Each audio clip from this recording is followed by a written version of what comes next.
आदित्य ठाकरे आज नाशिक दौऱ्यावर. मध्यंतरी पक्षाची झालेली पडझड आणि मनपा निवडणुकीनंतर पक्षाची मोठ बांधण्यासाठी दौऱ्याला महत्त्व.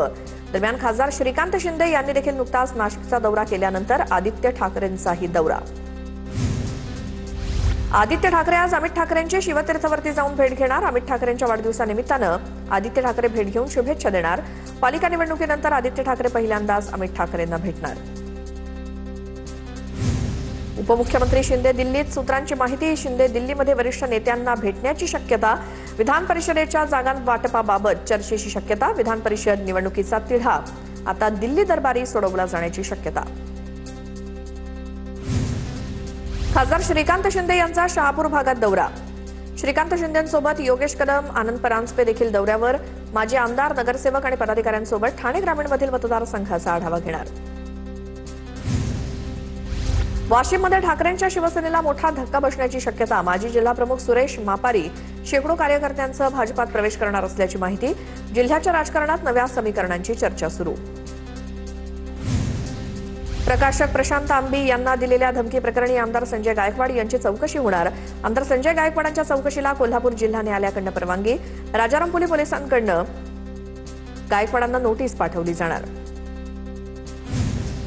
संजय गायकवाडांवरती दखलपात्र गुन्हा दाखल करा. संजय गायकवाडांना आता कळेल, कायदेशीरता पाळणं म्हणजे छत्रपती शिवाजी महाराजांचा सन्मान करणं आहे, तर पोलिसांवरती राजकीय दबाव असल्याचा सरोदेंचा आरोप. एमआयएमचा नगरसेवक मतीन पटेलला गुन्हे शाखेची नोटीस. उद्या पटेल नाशिक शहर पोलिसांना शरण येणार. मतीन पटेलच्या विरोधात आरोपीला आश्रय दिल्याप्रकरणी देवळाली कॅम्प पोलीस ठाण्यामध्ये गुन्हा दाखल. पुणे विधान परिषदेच्या जागेवरनं महायुतीत रस्सीखेच. जागा आपल्याकडे राखण्यासाठी राष्ट्रवादी आणि भाजपमध्ये संघर्ष. मोठं संख्याबळ असल्यामुळे विधान परिषदेची जागा महायुतीत भाजपकडे घेण्याची सभागृह नेते गणेश बिडकर यांची मागणी. मुंबई परिसरातील काही भागात मान्सूनपूर्व पाऊस. वांद्रे आणि मुलुंड परिसरात मान्सूनपूर्व पावसाच्या सरी बरसल्या. मीरा भाईंदरमध्ये पावसाच्या जोरदार सरी कोसळल्यानंतर हवेत गारवा. गेल्या काही दिवसांपासून सुरू असलेल्या उकाड्यापासून सर्वसामान्य नागरिकांना दिलासा. रत्नागिरी जिल्ह्यात सकाळपासून ठिकठिकाणी मान्सूनपूर्व पाऊस. दक्षिण रत्नागिरीमध्ये मान्सूनपूर्व पावसाच्या दमदार सरी. रत्नागिरी, राजापूर, लांजा, संगमेश्वर या भागात मान्सूनपूर्व पाऊस. सिंधुदुर्गात मेघगर्जनेसह पावसाची हजेरी. सह्याद्री पट्ट्याच्या कुडाळ तालुक्यातील नारूर, घोडके, माणगाव खोऱ्यासहित वेंगुर्ला, दोडामार्ग आणि सावंतवाडी तालुक्यात पाऊस. जिल्ह्यामध्ये आज दिवसभर ढगाळ वातावरण राहण्याची शक्यता. रत्नागिरीत मान्सूनपूर्व पावसाचा वेग वाढला. लांजा तालुक्यातील सापुचे तळे, खानवली भागात पावसाची जोरदार बॅटिंग. पावसामुळे उकाड्यापासून नागरिकांना दिलासा. अंतिम टप्प्यातील आंबा पिकाला फटका बसण्याची शक्यता. बीडच्या केज तालुक्यात वादळी वाऱ्यासह जोरदार अवकाळी पावसाची हजेरी. अनेक घरांवरचे पत्रे उडाले असून झाडं उन्मळून पडली, तर काही ठिकाणी वीज पुरवठा देखील विस्कळीत. मान्सूनपूर्व तडाख्यात उत्तर पुण्याला तडाखा. आंबेगाव तालुक्यातील लाखणगाव परिसरात केळीच्या बागा अक्षरशः आडव्या झाल्या. अवकाळी पाऊस आणि वादळी वाऱ्यामुळे थैमान घातल्यामुळे शेतीचं अतोनात नुकसान. देवगड हापूसच्या नावाखाली कर्नाटकी आंब्याची विक्री होत असल्यामुळे शेतकरी नेते राजू शेट्टींचा संताप. प्रशासनानं संबंधितांवरती कठोर कारवाई करावी. शेतकऱ्यांच्या संयमाचा अंत पाहू नका, राजू शेट्टींची प्रतिक्रिया.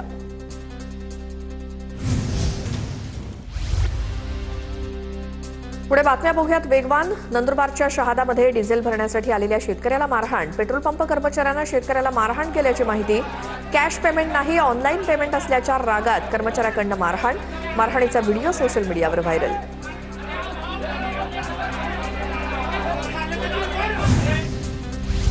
परभणीच्या गंगाखेड रोडवरच्या श्री पेट्रोलियम पंपावरती डिझेलवरनं गोंधळ. अँब्युलन्सला डिझेल न मिळाल्यामुळे तणाव. पोलिसांच्या मध्यस्थीनंतर दुसऱ्या पंपावरनं डिझेल उपलब्ध करून दिल्याची माहिती.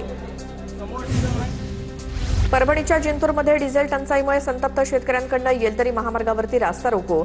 अचानक करण्यात आलेल्या आंदोलनामुळे रस्त्यावरती वाहनांच्या लांबच लांब रांगा. छत्रपती संभाजीनगरच्या पाराळाजवळच्या पेट्रोल पंपावरती शेतकऱ्यांची लूट सुरू असल्याचा आरोप. 2000 रुपयांच्या डिझेल सोबतच 450 रुपयांचा ऑइलचा डबा सक्तीनं दिला जात असल्याचा व्हिडिओ व्हायरल. कारवाईची मागणी. जळगावच्या मोहाडी रोड परिसरातील पेट्रोल पंपावरती सलग 5व्या दिवशी नागरिकांची गर्दी. पंप उघडल्यानंतर कॅन घेऊन नागरिक रांगेत उभे असल्याचं चित्र. वाशिममध्ये डिझेल घेऊन जाणारा टँकर उलटला. कारंजा मूर्तिजापूर रोडवरील तक्षशिला महाविद्यालयाजवळ अपघातानंतर टँकरमधून डिझेल गळती. ग्रामीण पोलीस घटनास्थळी. अपघातात चालक जखमी तर जखमी चालकावरती रुग्णालयात उपचार सुरू. नांदेडमध्ये मध्यरात्री 200 लिटरच्या बॅरलमध्ये इंधन दिल्याचा व्हिडिओ व्हायरल. नांदेडमध्ये वाका गावातल्या नृसिंह पेट्रोल पंपावरचा व्हिडिओ असल्याचा दावा. व्हिडिओ शूट करणाऱ्या व्यक्तीवरती पेट्रोल पंप चालकाची दादागिरी. भुसावळच्या हिमालया पेट्रोल पंपावरती पोलिसांच्या उपस्थितीत पेट्रोल डिझेल वाटप सुरू. गर्दी आणि गोंधळ टाळण्यासाठी विशेष व्यवस्था.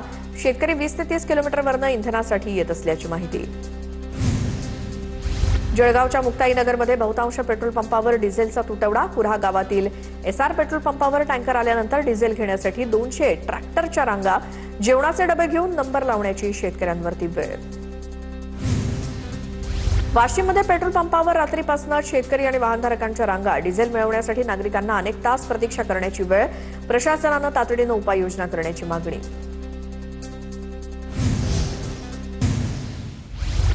अहिल्यानगरमध्ये पेट्रोल डिझेल टंचाईचा गैरफायदा घेत वस्तूंचे दर वाढवले जात असल्याचा आरोप. मात्र मालवाहतूक भाड्यात कोणतीही वाढ केलेली नसल्याचं चालक मालक संघटनेकडनं स्पष्ट.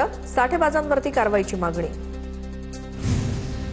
वाशिम जिल्ह्यात डिझेल टंचाईचा शेतकऱ्यांना फटका. मशागतीची कामं ठप्प.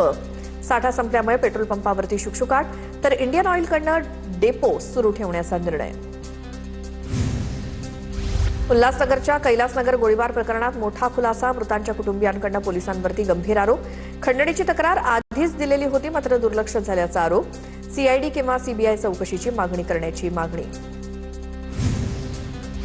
पालघर अग्निशमन दलामध्ये 2 अत्याधुनिक आपत्कालीन वाहनं दाखल. अरुंद रस्ते आणि झोपडपट्टी भागातील आगीवरती आता जलद नियंत्रण मिळवणं शक्य होणार. अग्निशमन दलाची क्षमता आणखी वाढली. डोंबिवलीत कोर्ट मॅरेजनंतर नवरीला कुटुंबीय घेऊन फरार झाल्याचा धक्कादायक प्रकार. 8 वर्षांच्या प्रेमसंबंधानंतर लग्नाची तयारी पूर्ण असताना हळदीच्या दिवशीच नवरी गायब. पतीकडनं मानपाडा पोलिसात तक्रार दाखल. तपास सुरू. मावळ तालुक्यातील तळेगाव येथील तुळजाभवानी मंदिरातील देवीचा 1 किलो चांदीचा मुकुट चोरीला. चोरी करतानाची संपूर्ण घटना सीसीटीव्हीत कैद. अज्ञात व्यक्तीकडनं पुजाऱ्याची नजर चुकवत चोरी. नाशिकच्या लासल गावात इंधन टंचाईच्या पार्श्वभूमीवर व्यापाऱ्यांचा लिलाव बंद ठेवण्याचा निर्णय अखेर मागे. बाजार समितीत कांदा आणि भुसार शेतीमालाचे लिलाव पूर्ववत सुरू राहणार असल्यामुळे शेतकऱ्यांना दिलासा. नाशिकमध्ये 1982 धोकादायक वाड्यांना मनपाकडनं नोटीस. यातील सुमारे 600 वाड्यांवरती 10 वर्षांपासून 30 नोटीस कायम असूनही कारवाई झालेली नाही. राजकीय हस्तक्षेप आणि मालकीवादांमुळे प्रश्न गंभीर. नाशिकच्या आडगाव परिसरात पाण्याच्या बादलीत पडून 1 वर्षीय बालिकेचा मृत्यू. या प्रकरणी आडगाव पोलीस ठाण्यामध्ये अकस्मात मृत्यूची नोंद. धाराशिवच्या परंड्यात पोलिसांकडून अवैध जुगार अड्ड्यांवरती मोठी कारवाई. एकाच वेळी 9 ठिकाणी छापे टाकत 29 आरोपींना ताब्यात घेतलं. कारवाईत 13 लाखांचा मुद्देमाल जप्त. रत्नागिरीत नाले सफाईच्या दाव्याचा फज्जा उडाला. लोकप्रतिनिधींच्या पाहणीत शहरातील अनेक नाले कचरा आणि गाळानं तुंबलेले आढळले. नगराध्यक्षांकडून अधिकाऱ्यांची खरडपट्टी. बीडमध्ये 5 सराईत गुंडांवरती एमपीडीए कायद्यानुसार कारवाई. जिल्हाधिकाऱ्यांच्या मंजुरीनंतर आरोपींना छत्रपती संभाजीनगरच्या हर्सुल कारागृहामध्ये केलं स्थानबद्ध. सोलापूरच्या करमाळ्यात लोडेड पिस्तूल डोक्याला लावून मारहाण. कंदरच्या 5 जणांवरती करमाळा पोलिसात गुन्हे दाखल. पोलिसांकडून अधिकचा तपास सुरू. धाराशिवच्या तुळजापुरात किरकोळ वादातनं कापड व्यावसायिकावरती चाकूनं हल्ला. किरकोळ कारणावरून अज्ञातानं हल्ला केल्याची माहिती. हल्ल्यात व्यावसायिक गंभीर जखमी. रत्नागिरीमध्ये लग्नसराईत लालपरीला सुगीचे दिवस. लग्नसराईसाठी एसटी बसला विशेष पसंती. मार्चपासून मे महिन्यापर्यंत लग्नसराईसाठी 300 गाड्यांचं बुकिंग. एसटीच्या उत्पन्नात 25 लाखांची भर. पुण्यातील खेड तालुक्यातील चासकमान धरणाच्या बॅकवॉटर भागात माती वाहतूक करणारा डंपर उलटला. सुदैवानं डंपर पाण्यात जाण्यापासून बचावला. अनधिकृत माती वाहतुकीच्या चर्चांना पुन्हा उधाण. पुण्याच्या शिरूरमधील सोनसांगवी गावामध्ये विद्युत रोहित्र चोरीच्या घटनेमुळे शेतकरी दुहेरी संकटात. 10 ते 12 रोहित्र चोरीला गेल्यामुळे शेतीपंप बंद पडले असून पिकांना पाणी देता येत नसल्यामुळे मोठं नुकसान.